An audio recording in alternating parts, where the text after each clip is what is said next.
Why is this happening? We didn't know. What is happening? What is happening? There's nothing here. There's nothing here. To be fair, it's only moving quarter mile down It's only the road. moving quarter mile down the road, but I can't do this. Oh, hi. Hi.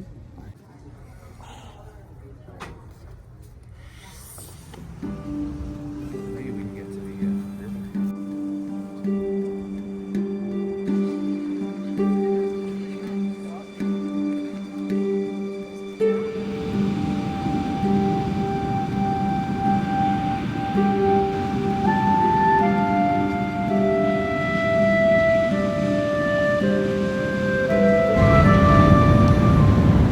Hello guys, it's Amanda and welcome back to my channel. Welcome back to another video and welcome to our first video of 2026. At least it's the first vlog of 2026. As I'm filming this, it is literally New Year's Eve as we speak and I can't see a thing. I am here in Florida, in my house in Florida that we come here 2 times a year. We are here for New Year's Eve. It's just so weird to be at the beach in December. I know I say that when I live in a beach town for my college, but it's way different being down here. All I want to do this week is just relax, read, journal, color, do everything that makes me calm and happy, and I really want to start 2026 off right. So of course I came down here to the beach to start to journal.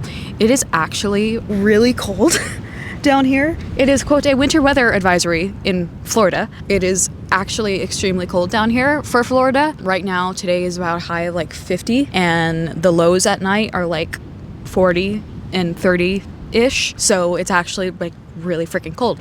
So that's something. But yeah, I wanted to start this off, of course, here at the beach. And yeah, I just wanted to start journaling now. I have my books with me and I do have some books to show you when I get back home. We did some book shopping, which you saw in the beginning of this video. The Barnes & Noble that we have always gone to down here is now just moving, and we didn't know this. We thought it was still like the normal sales that they have at the end of the year, but no, they are completely moving. The place was a madhouse and I could barely film anything and all the shelves were empty. So I did manage to find a couple things, which I'll show you later. Yeah, let's just start to journal and be blind.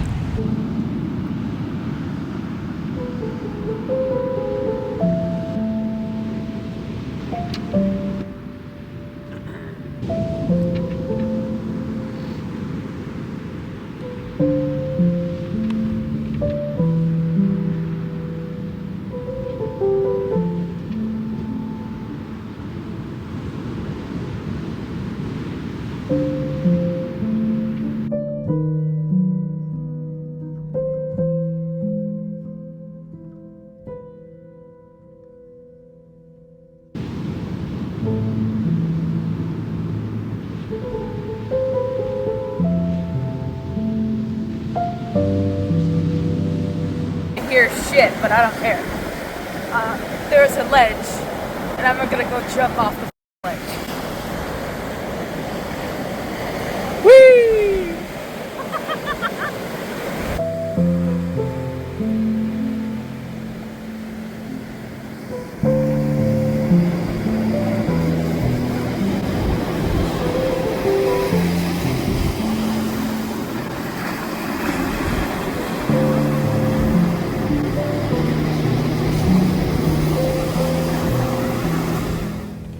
Hi.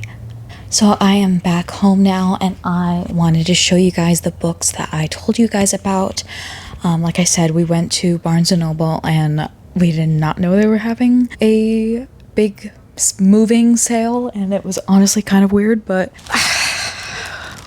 we did some damage. It was so weird to be in there because lots of the shelves were like just completely bare, and like it felt so weird because it was so packed in there because of the huge sale that was happening, but it also just felt like a freaking ghost town because there's like, why are we even here? Because there's like 0 books there. However, I still managed to find books to buy, of course. But first I wanted to show you guys something I've been looking at for a while now, and I finally found it because it was there, and this is a tea wallet, the perfect companion for tea on the go. There's a beautiful little teapot that says tea time on it, and when you open it up, there's multiple little pouches in here to put tea, and you can put this in your purse and take it with you wherever, in case like you're traveling and you don't have tea. You have tea. So I saw this actually a while ago and I didn't pick it up, but I finally picked it up now. So let's just get into the books. I managed to buy 4 books. The first book is actually something my mom found first, and I didn't know this existed. This is Rules for a Night by Ethan Hawke. Yes, the Ethan Hawke. This is just a cute little cloth-bound book, and I didn't even know what it was. So this is: a knight, fearing he may not return from battle, writes a letter to his children in an attempt to relieve a record of all he knows, in a series of ruminations on solitude, humility, forgiveness, honesty, courage, grace, pride, and patience. He draws on the ancient teachings of Eastern and Western philosophy and on the great spiritual and political writings of our time. His intent: to give his children a compass for a journey they will have to make alone, a short guide to what gives life meaning and beauty. And I was so blown away by this because as I was looking through it last night, one, there are illustrations in here that are by his wife, Ryan Hawke. Really cool. The editor's note, I feel, says it all, and I wanted to read it to you guys. So this whole book is literally a letter.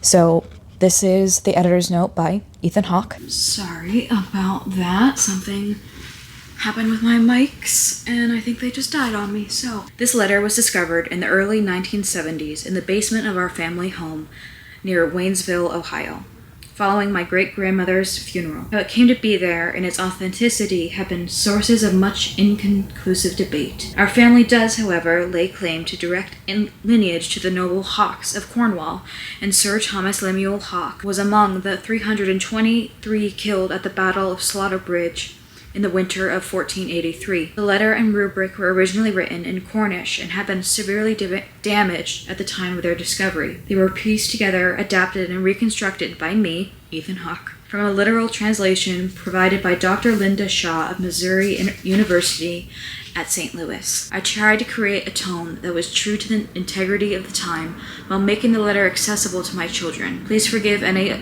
obvious errors. I assure you, the mistakes are mine and not Sir Thomas's or Dr. Shaw's.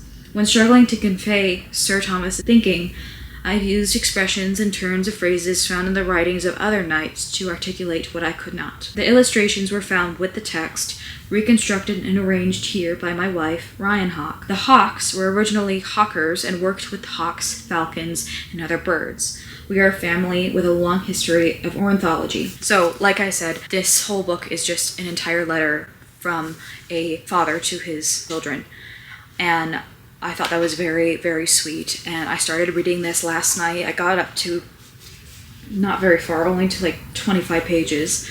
But I'm loving it so far, and I will definitely finish this very soon. And the next 3 are all writing inspired. So this one I've been wanting for a while, and this is Jane Austen for Every Day of the Year, a charming collection of wit and wisdom. Look at the gorgeous cover and the beautiful foiling. I love, love, love, love this. So this is seriously every single day of the year, and each thing is a quote or direct quote from Jane Austen herself, and every month is different and every day is different. So today, as I'm filming this, we are in January. So January says, with most festivities over, the nights long and the days gloomy, January is the perfect time to channel your inner Lady Bertram, get settled on the sofa with Pug and some undemanding needlework, and keep cozy. This is the month for pleasant nights in by the fire, reading books and playing cards. Mr. Woodhouse would approve, just to be sure to stay well away from any devilish draughts. But yeah, every single day is something different, and I really think it's so fun and so cool. So I am definitely going to be slowly making my way through this all throughout 2026. Another Jane Austen book that I got because last year, 2025, which was literally just a couple days ago, was her 250th birthday. Of course, I wanted to get some new Jane Austen books and things. I saw this, and this is The Worlds of Jane Austen, the influences and inspiration behind the novels. So this is just a beautiful, beautiful book with all the different pictures and inspiration from all of her novels. Jane Austen produced some of the best-known novels in the English language and remains both beloved and influential. Bridgerton wouldn't exist without her, but there's more to her than ballrooms and longing glances. Though we think of her life as being tranquil and uneventful, it was a period of immense change, marked by wars, revolutions, and debates on everything from slavery and feminism to poetry and landscape gardening. She moved between country estates and city lodgings, encountering aristocrats, naval heroes, and alleged criminals, and she poured all these experiences into her writing. Drawing on the latest research, this book takes a fresh look at Jane Austen's life, inspirations, and legacy, making it the perfect introduction to the writer and an invaluable addition for those who already know her well. Gorgeous paintings and pictures, and so much. Goodness, I'm so beyond happy to have this. And the final book I got, this is called Rooms of Their Own, Where Great Writers Write by Alex Johnson. So as the title suggests, this is a book that is to discover the writing rooms of 50 great authors, from attics and studies to billiard rooms and bathtubs, private islands, hotel rooms, and towers.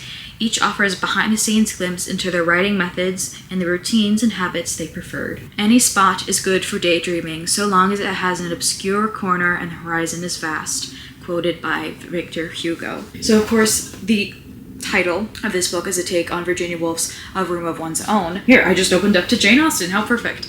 So, Jane Austen, consequence of moving writing rooms. So, this talks about how she would move many different places. She worked with a quill and homemade oak, apple, iron, gall ink, revised her Stevenson novels, and then going on to write Mansfield Park, Emma, and Persuasion. So it talks about where Jane Austen wrote and what rooms she would write in, and yeah, this entire book is, as mentioned, 50 different authors and where they wrote and how they got their inspiration for what works they've written, and I really, really think this is going to be so fun. And I love the detailing and beautiful artwork and illustrations throughout this, too. I am very excited to see what I think of this. And there's all different beautiful quotes throughout, obviously. Here's another one by Jane Austen. I must keep to my own style and go on in my own way. And though I may never succeed again in that, I am convinced that I should totally fail in any other. Anyway, so those are all the books that I picked up at Barnes & Noble the other day, and I'm very, very happy with my finds. Today was a really good day. I just spent some time outside, which I was so happy to, because like I said, it's been really, really cold out. It's been super cold out. It's even chilly right now as I'm outside right now. It's gonna get warmer for the next couple of days, so I'm hopefully going to be getting outside more to do more reading and more journaling and all that. That is gonna be all for me for tonight, so I will see you when I see you.